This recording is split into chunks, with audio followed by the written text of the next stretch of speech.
thô cơ tơ cơ xa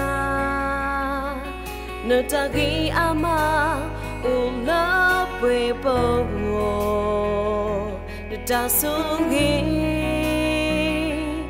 du a quê lơ bơ ngô lưu bì du cơ tơ nơ ta e lơ thu yo Yata wasi betra Natagi ama Ula pepengo Lembuna po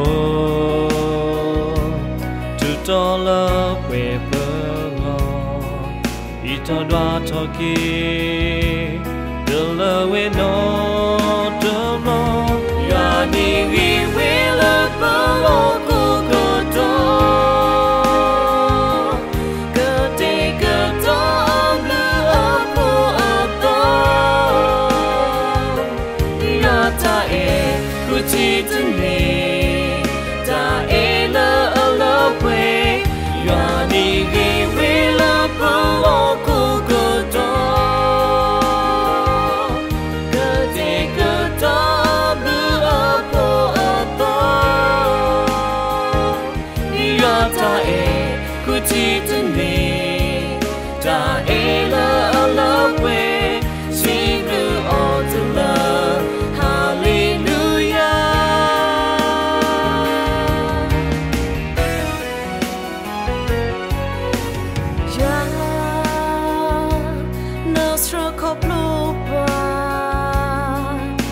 ta lek lena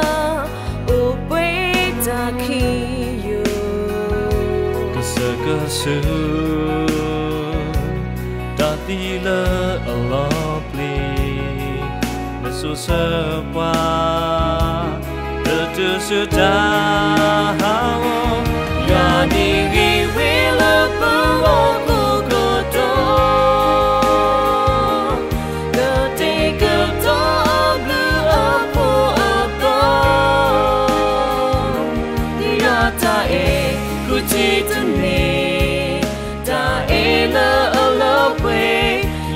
Ni gi wila pa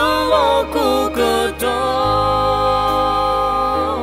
cơ te cơ to bu apo ato ya ta e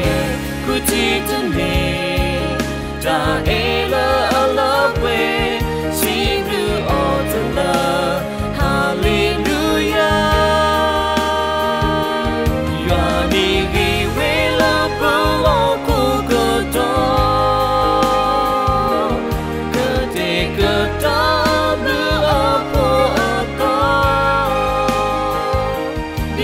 ta e ku ti tu ne ta e la we si blue o tu la hallelujah ya ni gi we